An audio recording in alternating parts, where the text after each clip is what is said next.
On y est à nouveau. On nous parle de zoonose, de cas contacts, de transmission interhumaine et de taux de mortalité. Alors, si les épidémiologistes sont unanimes et qu'il n'y a pas de raison de s'inquiéter vu les taux et modalités de transmission de la souche des Andes du hantavirus, ça a été l'occasion pour moi de questionner un principe appris pendant la pandémie, à savoir, plus la mortalité associée à un virus est importante, moins il est transmissible. Mais est-ce vraiment le cas ? On décortique tout ça dans la Minute Science de cette semaine. La Minute Science de MC et Alsa Science. Mais qui prend toujours plus de temps parce qu'elle est Alsa Science.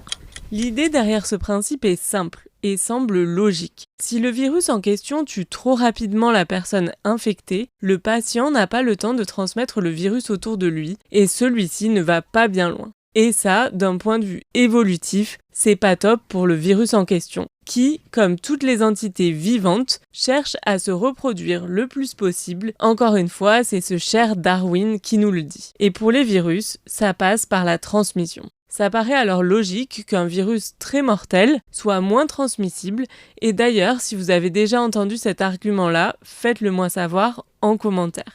Donc avec cet hantavirus qui fait la une, je me suis dit, voilà le sujet parfait entre science et actualité, nickel pour le podcast.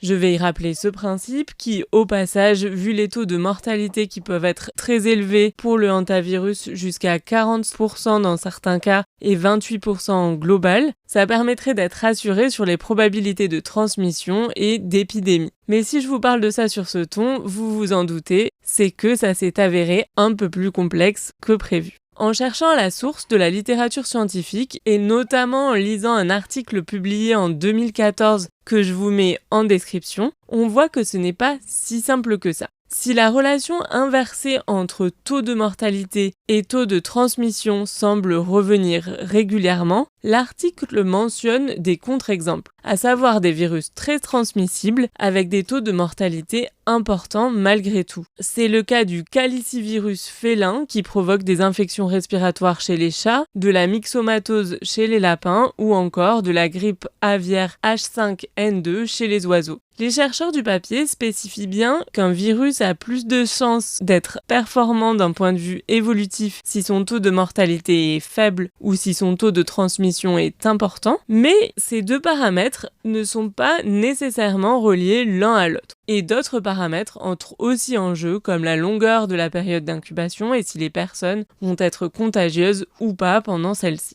En bref, contrairement à ce que je pensais avant de réaliser cet épisode, ce n'est pas ce principe un peu bancal qui fait dire aux épidémiologistes que le hantavirus a peu de chances d'être le nouveau Covid, c'est simplement que le virus sera bien moins contagieux. Contrairement au Covid, cette souche de hantavirus n'est pas nouvelle et il n'y a pas de raison qu'elle se mette soudainement à se transmettre très rapidement. D'autant plus que ce type de virus, contrairement à la famille des coronavirus, mute bien moins rapidement, ce qui veut dire, en termes vulgarisés, qu'il n'y aura pas les nouveaux variants après nouveaux variants qu'on a connus pour le Covid, ou du moins pas aussi régulièrement du tout.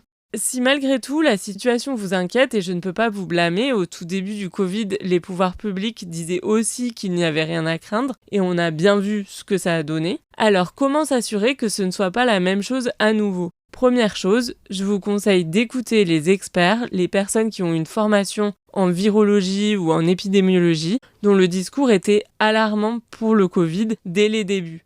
Je m'en rappelle bien, car c'est à ce moment-là que ma carrière de journaliste scientifique a commencé. Deuxièmement, et ça c'est à titre un peu plus personnel, mais il me semble que ce coup-ci, le gouvernement prend les choses plus au sérieux, notamment en lançant un suivi épidémiologique et en établissant des priorités de recherche. Ça peut même paraître presque un peu excessif, mais dans ce genre de situation, il faut se rappeler qu'il est toujours mieux d'anticiper au risque d'avoir surréagi que l'inverse. En tout cas, j'espère que ce point épidémiologie vous aura plu. Si vous voulez en savoir plus sur ce sujet, notamment que j'invite un ou une experte pour en parler dans le format MC et Toll, faites-le moi savoir en commentaire. Et en attendant, je vous dis à très vite sur MC et Alsa Science. Je suis MC, Marie-Cécilia, journaliste, scientifique et navigatrice. Merci d'avoir suivi mon podcast et à bientôt j'espère. Tire-bouchon production.